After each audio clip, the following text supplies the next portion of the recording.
You may not eat bacon in a bowl the same way Yeah, ever I again. don't think I can have bacon anymore.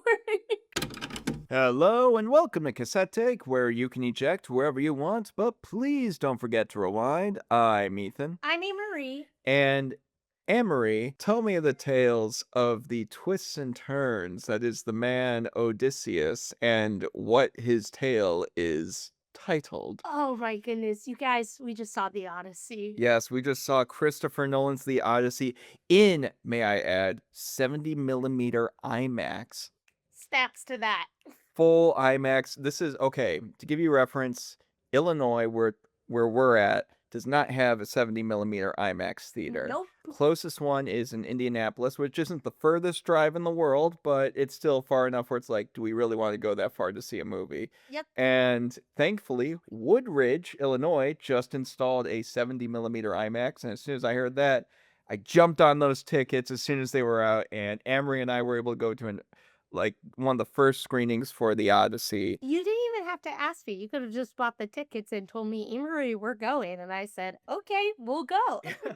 Yeah, so not only is this a review of of course, Christopher Nolan's The Odyssey, but this is also our first experience in the 70 millimeter IMAX theater. Oh, and how beautiful it was. And not only is it those two things, but part of this experience, all these 70 millimeter IMAX screenings, I believe, received a 4-minute preview for Dune Part 3. I really hope that caught in the audio. It better have.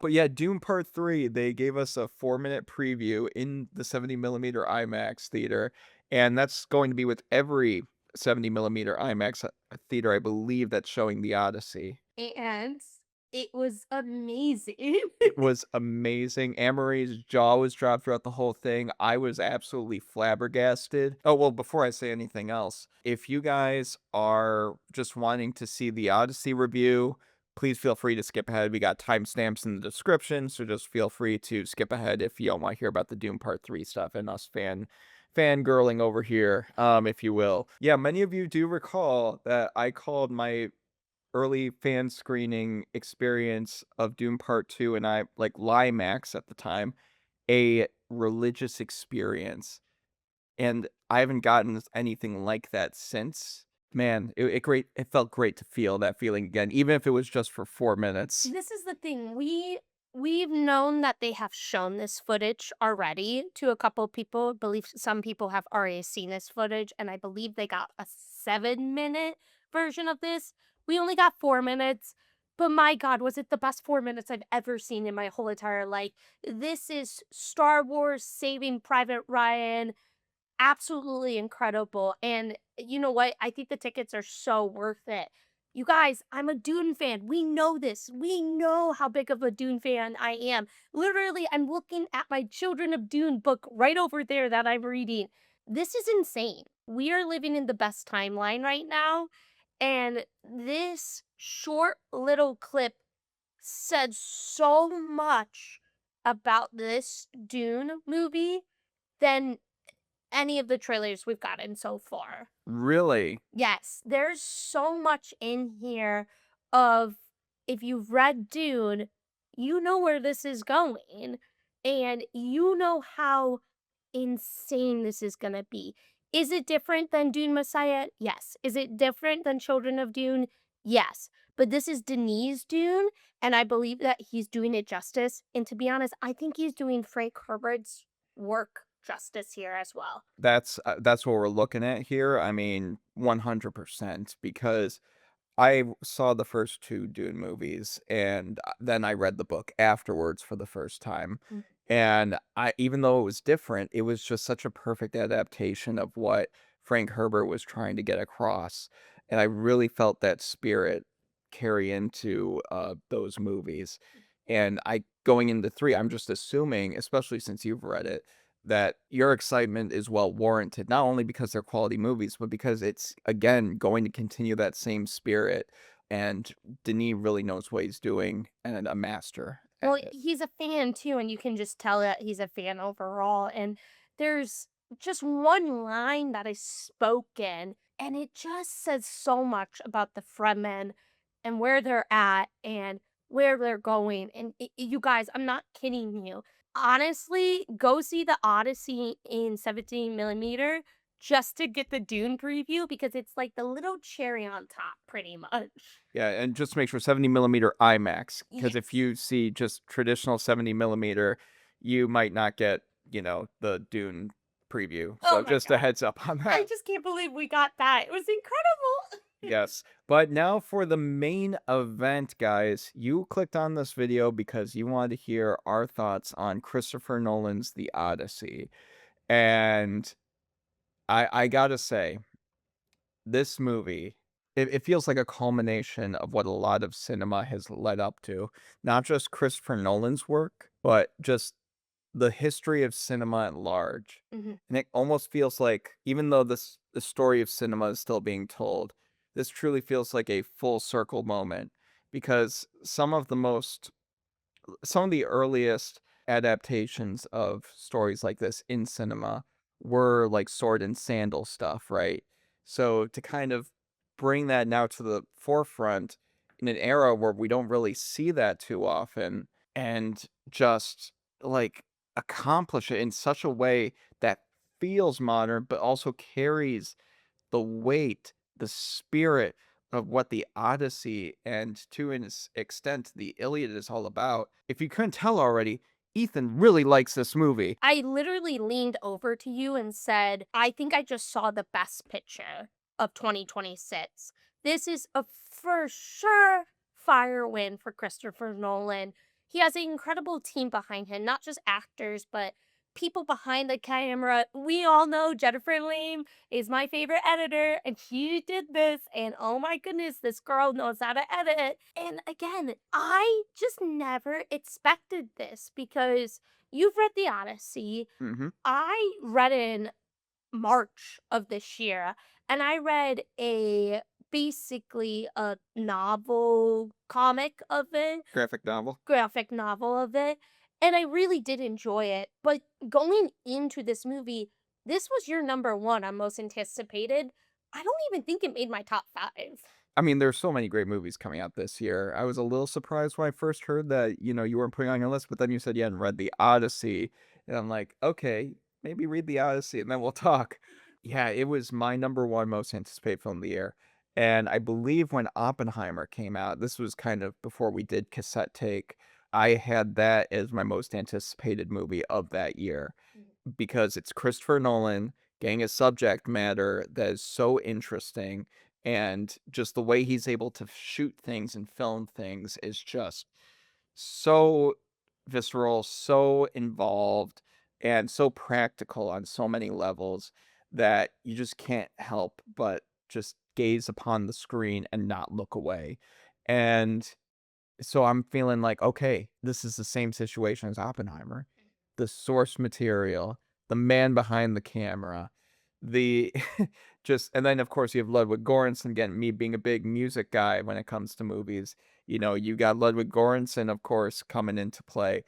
And it's like, how could this thing fail? How could it fail? And it doesn't matter what all the naysayers out there are saying who haven't seen the movie. That's like, oh, the casting is woke, Shut or up. yeah, or like the this isn't true to Homer's addition. Like, Shut guys, up. we don't even know if Homer really even existed. We don't even know if the dude existed. We don't know if the Trojan War actually happened. We don't know. This is a world with Cyclops. This is a story with giants. This is a story with gods and monsters. And you're like, well, the historical accuracy. I mean, Shut up. dude. Honestly, this was made for Nolan to make. And I'm so unbelievably happy that he got his hands on this project because I don't know if anyone else could do this really. I really don't think another director could come in and encapsulate this by bringing in an incredible editor, a amazing composer, amazing cast. Really, I know it's kind of a basic answer, but Christopher Nolan is one of the best directors of this age, and we're literally living in the golden age of directors, and he is leading the charge. And there's so much I want to talk about this movie. part of the strong aspect of this movie is the cast. And again, that was the more controversial parts going into it. Guys, it really does not matter what what you're like these people that are saying that haven't seen it and, just constantly trying to bring it down. I mean, it's one thing if you don't like a movie, and you've seen it. Like, that's all subjective, and you have every right to not like a movie if you don't like it, bottom line. But when you haven't seen it and you're going in, you're like, "I don't like who they casted there." Have you seen the movie? Do you know what story they're trying to get across and how they're trying to convey it? Maybe that person is exactly what they need. This movie is not casting for the sake of political correctness. It is not casting for the sake of wokeism. It is casting because these are some of the best damn actors in the world, and they are able to contribute to such a great basically magnum opus equivalent here in such fruitful passion and make it so visceral. I forgot that they were even the actors at times. Like, I mean, they were just that damn good at what they do, and there's a reason why they're paid the big bucks outside of, union fees and all that jazz. It's incredible, and Anne-Marie, I know that you were really taken aback by some of these performances too. Listen, this is the year of Tom and Zendaya. We already know that. They're absolutely incredible here. But you guys, this is the year of Robert Pattinson and Anne Hathaway too. What incredible performances. And something I want to point out that kind of goes a little bit in the direction that you were talking about. I know a lot of people have talked that, you know what, Nolan's not really great with female characters and writing female characters.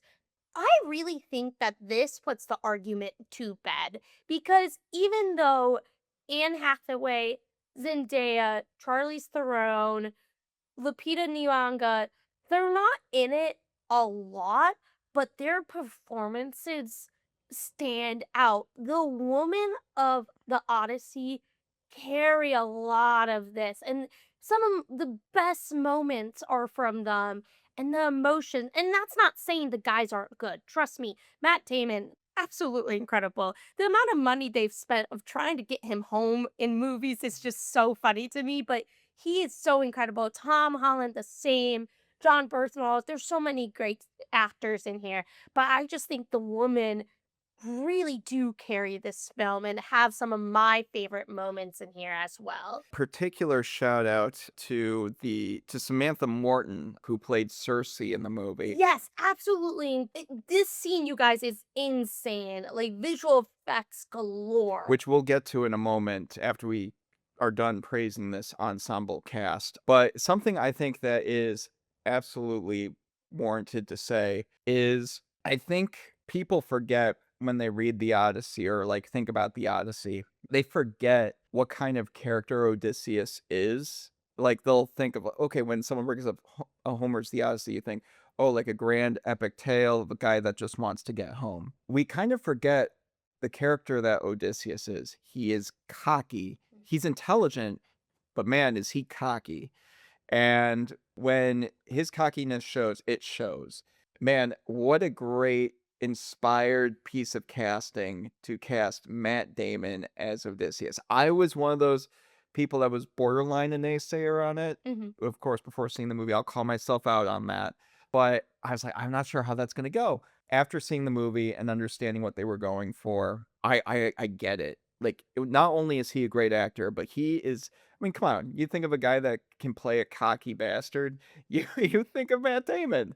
I'd say that's pretty understandable. He's come a long way since, his first starring roles, and he's absolutely incredible in this. Like him and Tom Holland really carry the story and they're both wonderful in this film. And again, I just can't believe this. Like I can't believe that Christopher Nolan is such a actor's director where he's worked with these people before and seeing them back into roles, but honestly portraying them where I forgot that I was watching Matt Damon. I'm like, well, yeah, that's Odysseus, right? Like that's not Matt Damon.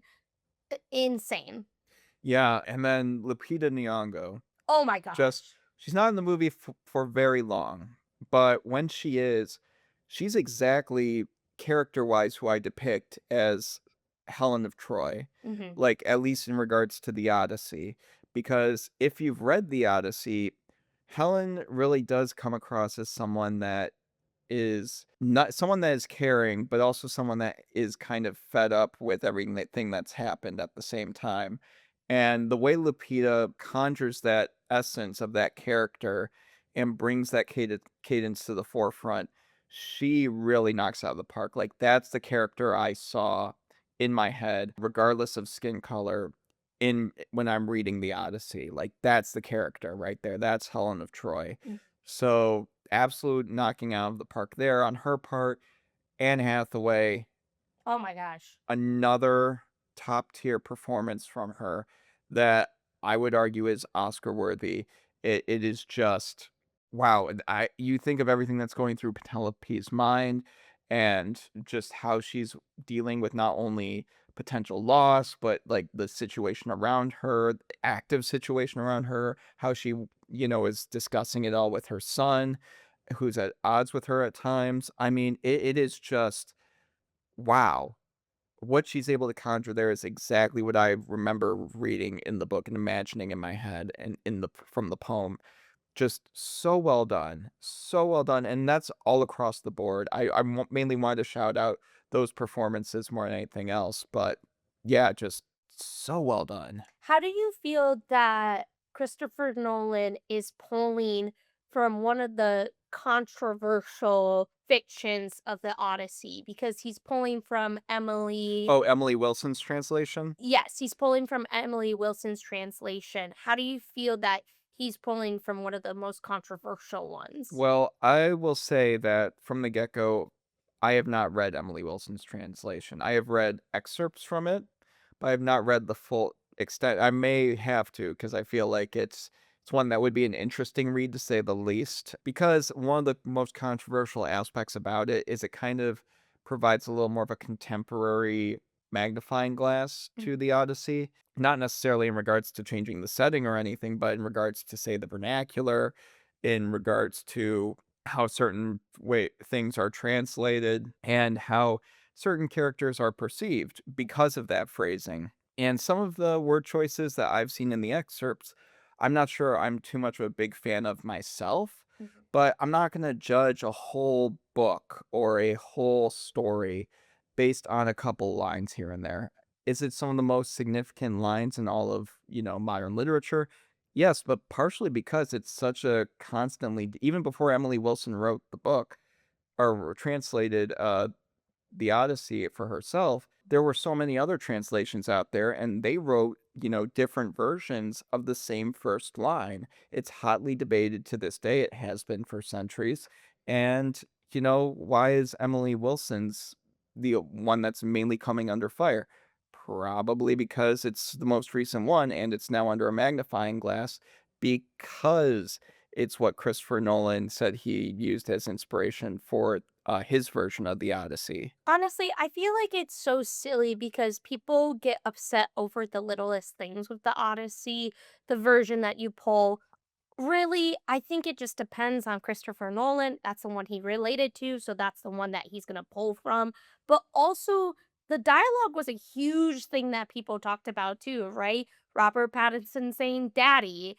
Honestly, you don't even really recognize it in the film. I feel like you said it, you felt like it uplifted it. Yeah, I thought the use of contemporary vernacular really enhanced it quite a bit. Because there are certain lines, if you were to have spoken like some sort of manner that would try to emulate Homeric poetry, it wouldn't land the same. Or like some sort of hyperbolic English accent that's supposed to sound archaic because it's English. Mhm. Like father. It doesn't come off the same, especially with the way Christopher Nolan goes about telling his stories that he wants you to feel the emotion. He wants you to see how visceral this story is, and he really puts you into the weeds as the audience, and you really have to cut your way out investigating and seeing this whole screen, everything that's on the frame, and just taking it all in emotionally, spiritually, and to an extent physically as you're like navigating the big screen with your eyes darting back and forth constantly. Yeah. So it's definitely something that, and here's the thing, the Odyssey has been told orally to begin with. It was an Mhm.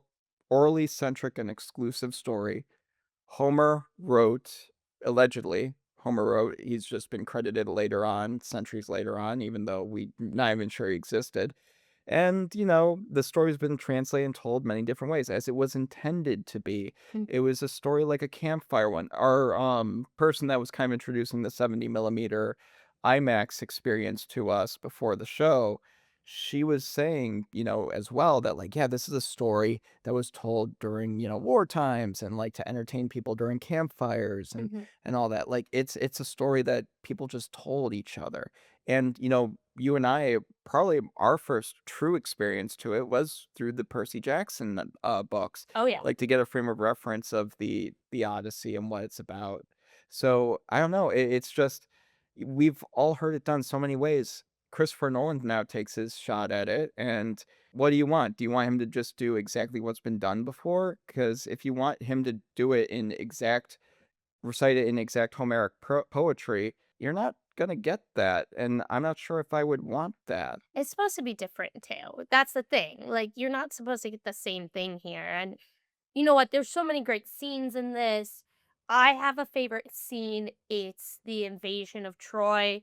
Oh my God, that was so cool. I can't believe that they're able to really showcase the fear in Matt Damon and Odysseus in a way. Well, not fear, but just this, oh no, what have I done? And Ludwig Göransson, that's where his I truly can't believe that he wasn't allowed to use an orchestra because it sounded like an orchestra, but there's this banging song and your heart just goes dun dun dun dun dun when they're just invading Troy, and that's hands down my favorite scene. And I honestly think you can that the homage to the Homeric poetry is through Ludwig's music more than anything. Of course, the narrative itself, the way it's structured, like stylized, yes, but the music that comes with it from Göransson, just again the beating, the how it's only allowed to be utilized with instruments of the time, like lyres and various percussionary instruments. It is just even though he had less to work with, I feel like in doing so, he had more to work with, and it enhances the experience and it makes it feel like someone's speaking this to me. One of the instruments they use is the human voice as an instrument, not necessarily as like you know, a guide for the song, if you will, but like just as an instrument. And I love that.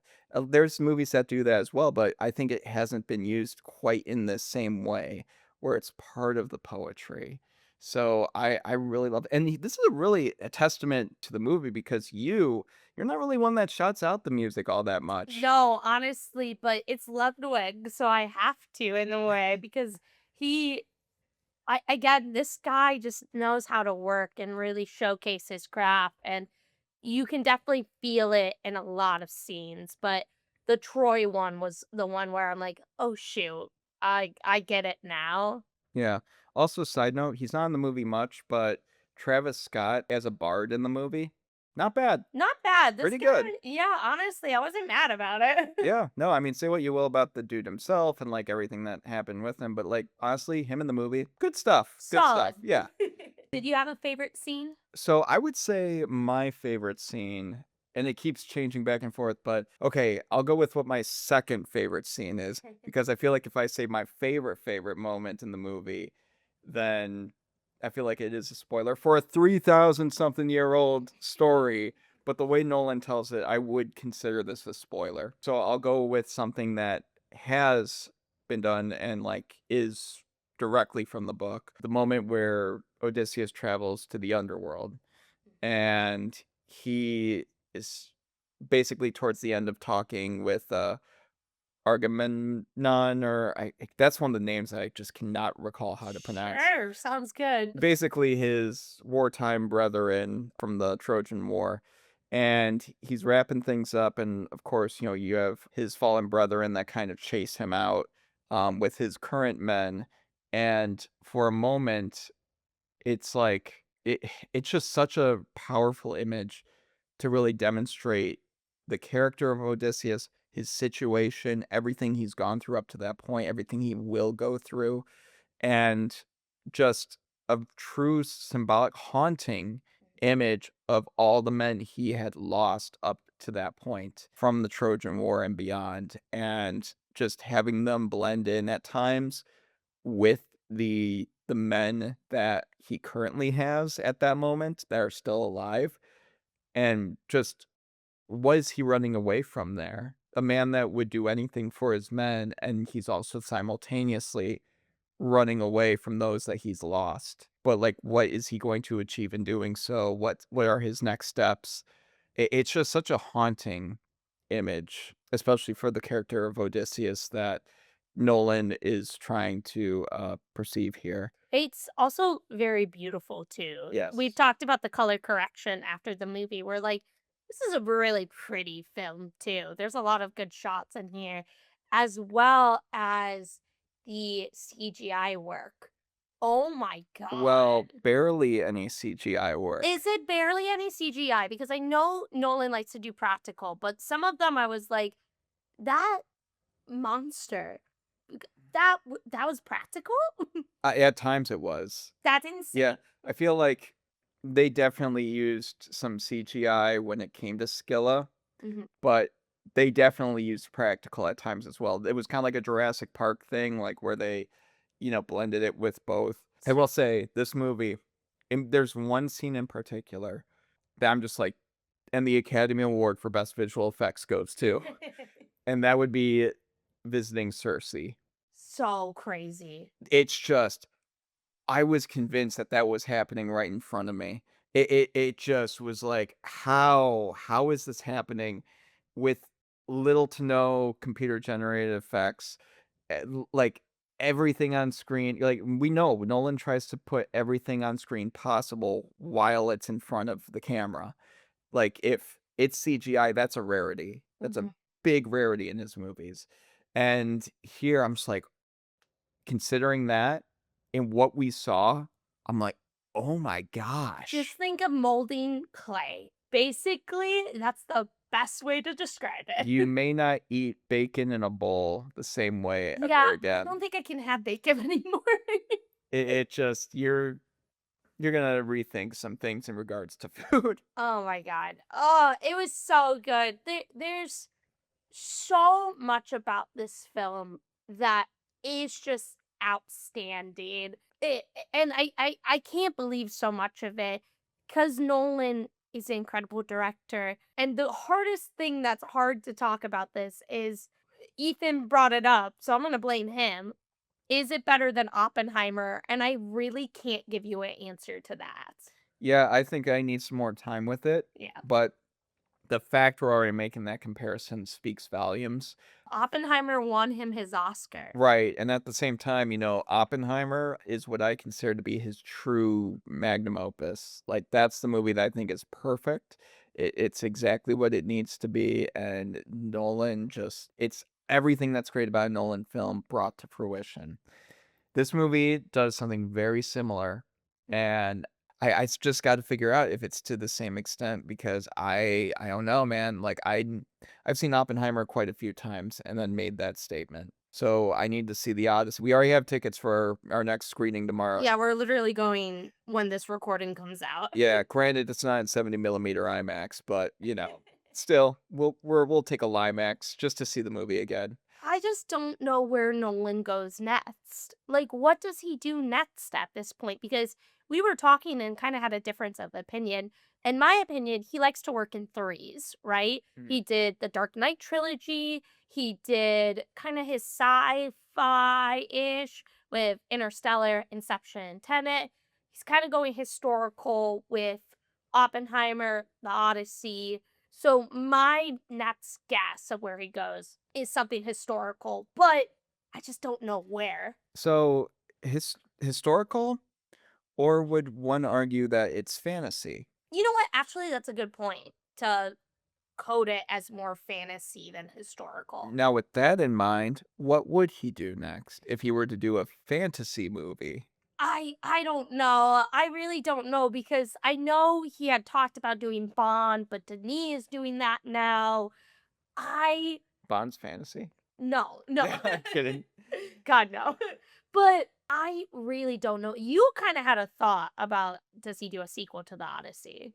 Well, I mean, because I know there were some talks on the interwebs of like, hey, what if he does make an Iliad? I feel like after watching this movie, he would not make an Iliad simply because the Odyssey references the Iliad so much, and they put those moments in the movie, those key moments. Here, I feel like the only story that's left to tell really, if you were to go down this, ancient Greek path, would be the Aeneid, by Virgil. Mhm. And, which is about the essentially post-Trojan War and kind of leading up to the early foundation of Rome, I believe, and what led up to that. But correct me if I'm wrong. I haven't read it myself yet, but that's what I believe it is about. But I know it's associated with the Iliad and Odyssey quite a bit. I don't know, but I can't wait for his next thing. I can tell you that. I will be sat in the 70 millimeter IMAX screen for his next thing. Yeah. Now, I know that when we talk about adaptations, Amory, we Mhm. always talk about the changes, the inevitable changes, and we spoke on behalf of that for quite a bit. What do you think about the changes in regards to the story itself? Not necessarily the language utilized or the, character depictions, but more so in regards to certain key moments that may have happened or certain moments that were kind of skipped past or just changed or altered. Honestly, I think you would be better at speaking about this because you just know the Odyssey way better than I do. I don't really even recognize that any of them are big changes. And again, this kind of goes back into the idea of, oh, he used this translation. The Odyssey is told so many different ways. Why do we care that it's different in a way? And so there was one moment that I think everyone pretty much knows, and once you see it, you'll know that I was waiting for. But even if they added that part in, I don't think it enhances the story at all. And so I really didn't notice them that much. Yeah, I would probably equivalate I know which moment you're talking about that, everyone knows that they don't have, but I would probably equivalate that to a moment in The Hobbit. It's probably one of my favorite moments in the book. Mhm. That's very familiar, and I feel like they kind of rushed through it in The Hobbit, when in the book, they spend quite a bit of time in it, and I think it's all the better for it. But did that, like, ruin my enjoyment of the entire movie? No, it's just a personal preference. Here, I could see some people being like, "Oh, I don't like that." And that maybe they'll dock a point, I don't know. But, I mean, that's the subjectivity, that's the part of the beauty of cinema. It doesn't affect me really. Yeah, I think it was an amazing story told, as well as it leans into, a certain theme that I really like, that, Zeus's law. That's something that mm. they kept coming back to. And again, I think it's beautifully done. And I don't think many directors could have done this. Yeah, no, it's such a great feat. I mean, like you were talking about earlier, Denis Villeneuve's. A lot of people said that with Dune, that couldn't be truly, translated to the big screen. It's impossible. Similar to the Odyssey, Hmm. and both these directors were able to do it in such passionately divine ways, and it's great and it's brilliant. And we are, like you were saying, we are so spoiled with these great guiding hands of cinema. I love it. I can't wait for the next thing, and I can't wait to see it tomorrow/slash today. Yeah, absolutely. So, Anne-Marie, at the end of the day, we love talking about this movie quite a bit, Yeah. but we could spend an eternity talking about this movie quite a bit, but at the end of the day, we got to give it like a rating. Yes. Yes. So, I've been waiting for this one. out of let's see, out of 10 meandering swine, Okay. how many would you give Christopher Nolan's The Odyssey out of 10? You know what? I think this is pretty obvious. This is a 10 out of 10 for me. I won't waste your time. There's so much that we could talk about. A few things I did want to bring up. There's a scene with Zendaya that we both absolutely love. She's not in it a ton. If you read the Odyssey, you totally understand her character, Athena. But there's something that they do with Athena that's really interesting that we both really loved. And so keep an eye out for that. This movie is glorious. Jennifer Lame, I'm so proud of you. I don't even know you. I'm so proud of you. I so proud that a woman did this. I love that her and Nolan work together so much. I love that he works with Ludwig so much. I love that he works with so many actors and he trusts them and he knew, guess what? I know Anne Hathaway's going to be the best for this role. I know Tom Holland's going to be the best for this role. I'm so glad that Nolan did this. And you know what? If this wins Best Picture, I'm certainly a happy girl. Wow. Yeah, and side note, going back to, that Zendaya moment you were talking about, that's my favorite scene in the entire I movie, had a and feeling. yeah, so be on the lookout for it because it is my favorite. I have to give this movie a 10 out of 10. I was thinking about an 11, which we rarely give out, but think I need to see it again, before I bequeath this movie with such a score. It is just such a behemoth of a production, and you can tell it shows. And to really translate in a way, this is a translation itself. Not Emily Wilson's translation, but Christopher Nolan's translation of the story of these characters. And he is basically sitting at the campfire. We're around with him, and he is singing this story to us as the Damn, wonderful bard that he is. damn, Ethan, that was really good. And I'm here for it. We're spoiled with all these great filmmakers, the modern day bards, and I mean, this is everything you want in a Christopher Nolan movie. And there again, going back to all the naysayers out there that just love to bring up the differences. Without these actors, without the way this movie is made, without these decisions, this movie doesn't succeed in what it sets out to do. From the moment that you leave Troy to the arrival of Ithaca, I mean, it is just a sight to behold. And I'm here for the journey. I got to experience the journey, and I want to go again. So I got to give this movie a 10 out of 10. And Christopher Nolan, what you got next? Ooh, that was a good. That was good. But with that, guys, the Odyssey. Have you seen it? Did you see it in 70 millimeter IMAX? Did you see it with the Dune preview? Let us know your thoughts on that as well. But of course, most importantly, let us know your takes on our tapes in those comments down below on Christopher Nolan's The Odyssey. If you hated it, you loved it, we want to know. All films subjective, but we most importantly want to know if you've seen it. And, if you didn't like it, then hey, all power to you. And let us know about that Zendaya scene too. I really do want to hear people's thoughts on that. Yes. Honestly, I think that I was not expecting this. We might actually have to do a spoiler talk on this movie. Ooh, baby. Are you down for that? I'm down for that. I would be down. All right, guys. But as that decision is being made in real time, thank you again for joining us on this episode of Cassette Take. We hope you haven't ejected thus far into the podcast, but whether you have or haven't, please don't forget to rewind. I've been Ethan, I'm Annmarie. and Godspeed. May the gods be with you, and may the law of Zeus thrive on.